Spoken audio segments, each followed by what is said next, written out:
ഞാൻ ഈ രേണു സുധിയെ ഒരുപാട് സപ്പോർട്ട് ചെയ്ത ആളാണ്. അപ്പൊ ഈ കഴിഞ്ഞ ദിവസം ഒന്ന് രണ്ട് വീഡിയോകൾ കണ്ട്, അതിൽ ഒരു വീഡിയോ ഒന്ന് പ്ലേ ചെയ്യാം. റാംബോക്കാണ്.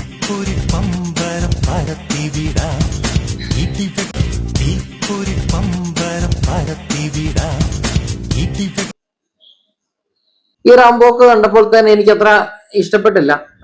രേണു സുധിക്ക് ഇഷ്ടപ്പെട്ട് കാണുമായിരിക്കും. ആ രജികുമാർ കയറി ഉള്ള ഒരു പിടുത്തവും കാര്യങ്ങളും ഒക്കെ അത് കാണുന്ന ആർക്കും ഇഷ്ടപ്പെടത്തില്ല. സപ്പോർട്ട് ചെയ്യുന്നവർക്ക് പോലും ചില ബുദ്ധിമുട്ടുകൾ തോന്നും. കുറെ ആളുകൾ അതിൻ്റെ അത് കമന്റ് ചെയ്തിട്ടുണ്ടായിരുന്നു. ആങ്ങളെയും പെങ്ങളും ചേട്ടനും അനിയത്തിയും എന്നൊക്കെ പറഞ്ഞ് കമന്റ് ചെയ്യുന്നുണ്ടായിരുന്നു. അങ്ങനെ കമന്റ് ചെയ്തവർക്ക് വേണ്ടിയിട്ട്, ഇനി കമന്റ് ചെയ്യാൻ വേണ്ടി വരുന്നവർക്ക് വേണ്ടിയിട്ട് കുറച്ച് വീഡിയോകൾ കൂടി ഞാൻ ഒന്ന് പ്ലേ ചെയ്യാം. ഡയലോഗ്സ് ആണ് ഇതിനകത്ത്. ഒന്നാമത്തെ വീഡിയോ ഇതാണ്. ഇതൊക്കെ ചെയ്യുന്ന സഹായങ്ങളാണ്. നമുക്ക് വണ്ടിയില്ലല്ലോ ദൈവികമായ ഒരു പ്രത്യേക സന്തോഷമാണ്. ഞാനെ പിടിച്ചിട്ടുണ്ട്. ഒരു കൈ കൊണ്ട് രേണു ഗീറ് മാറിയാ സമയത്തിന് നോക്കി ഗീറ് പറഞ്ഞേ. പിന്നെ ഓരോ ആങ്ങള പെങ്ങളോട് പറയുന്ന എന്താ രേണു ഗിയർ തെറ്റരുത് എന്നേ, ഒരുമാതിരി ഇന്റേണൽ വേറെ മീനിങ് വെച്ചുകൊണ്ടുള്ളൊരു ഡയലോഗ്. എനിക്കതൊട്ടും എന്റെ വ്യക്തിപരമായിട്ട് ഞാൻ രേണുവിനെ സപ്പോർട്ട് ചെയ്ത ആളെന്ന് എനിക്ക് അത് ഇഷ്ടപ്പെട്ടിട്ടില്ല കേട്ടോ. അടുത്ത വീഡിയോ.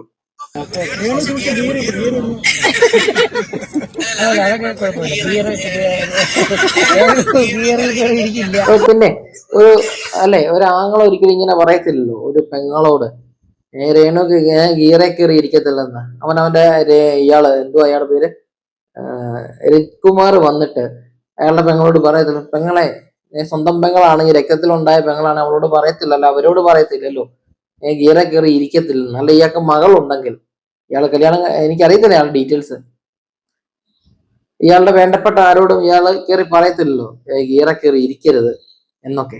അപ്പോൾ ഇതിനകത്തൊന്നും രേണുവിന് പ്രശ്നമില്ല. രേണുവിന് ഇപ്പൊ എന്ത് സംഭവിച്ചാലും പ്രശ്നമില്ല എന്നൊരു മട്ടിലാണ്. ഞാൻ രേണുവിനെ സപ്പോർട്ട് ചെയ്ത ആളാണ്. പക്ഷെങ്കിൽ നമുക്ക് സപ്പോർട്ട് ചെയ്തു എന്നെങ്കിലും ചില കാര്യങ്ങൾ കാണുമ്പോൾ എല്ലാ കാര്യങ്ങളെയും പിന്തുണയ്ക്കാൻ നമുക്ക് സാധിക്കത്തില്ല. ഈ റാംബോക്ക് ഒട്ടും നമുക്ക് അംഗീകരിക്കാനേ കഴിയത്തില്ല. എന്താണ് രജികുമാർ കണ്ടല്ലേ,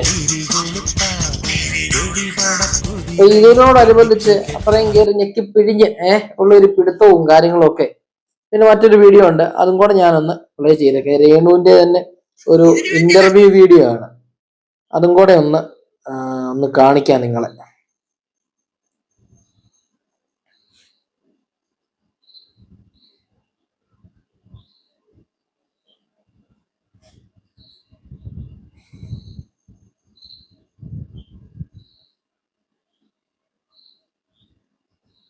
ഇതാണ്. ഞെക്കി പിടിച്ച് പിഴിയുവാണല്ലോ. അവിടെ പിടിച്ചപ്പോ തന്നെ രേണു പറഞ്ഞു ഞെക്കി പിടിച്ച് പിഴിയുവാണ്.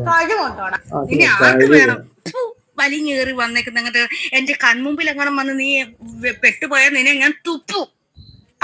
നീ എന്റെ മുന്നിൽ ഇങ്ങോട്ട് വാ. നീ ആദ്യം നീ രണ്ടാണോ എന്റെ മുന്നിൽ വാ. വന്നോണ്ടല്ലോ കാണിച്ചു തരാം ഞാൻ. അവിടെ തൊഴിഞ്ഞ ഒരു മോന്തം വെച്ചോണ്ടാ. നിന്റെ മോത്ത് ആരും നോക്കൂടാ, ടെമ്പിളാരെങ്ങനെ നോക്കുവോ? എന്നാലും ഇവിടെ മല്ലു പേപ്പർ നിന്നെ എന്റെ കണ്ണു മുന്നിൽ വന്നോണ്ടല്ലോ തുപ്പു ചോദിക്കും. ഞെക്കി പിടിച്ച് പിഴിയുവാണല്ലോ. ഇവിടെ മല്ലു പേപ്പർ നിനക്കൊക്കെ എന്തുവാടാ, നിനക്കൊക്കെ കഴിവുണ്ടോടാ? ഇനി ആർക്ക് വേണം? അപ്പൊ ഇതോടുകൂടി ഈ വീഡിയോ സമാപിക്കുകയാണ്. രേണുസുധി, നിങ്ങളെ ഞാൻ ഒരുപാട് സപ്പോർട്ട് ചെയ്തതാണ്. പക്ഷെങ്കിൽ ചില കാര്യങ്ങളൊന്നും ശരിയല്ല കേട്ടോ. ഈ രജിത്ത് കയറി പിടിച്ച്, നിങ്ങളുടെ ഭാഷയിൽ പറഞ്ഞ രജിത്ത് കയറി ഞെക്കി പിഴിഞ്ഞപ്പോ നിങ്ങൾക്ക് കുഴപ്പമില്ലായിരുന്നു, മറ്റന്മാർ വീഡിയോ ചെയ്തപ്പോ നിങ്ങൾക്ക് കുഴപ്പമുണ്ടായി. അതെങ്ങനെ വന്നു? ഇപ്പൊ ചില സാഹചര്യങ്ങളിൽ ഞാൻ കൂടുതലൊന്നും പറയുന്നില്ല. ഇതൊന്നും ശരിയല്ല എന്ന് മാത്രമേ എനിക്ക് പറയാനുള്ളൂ. കൂടുതലായിട്ട് ഞാൻ ഒന്നും തന്നെ പറയുന്നില്ല. നിങ്ങളുടെ ഇഷ്ടം, ഞെക്കി പിഴിയണോ പിഴിയാതിരിക്കണോ, ഇതൊക്കെ നിങ്ങളുടെ ഇഷ്ടം, ഒന്നും ഞാൻ പറയുന്നില്ല.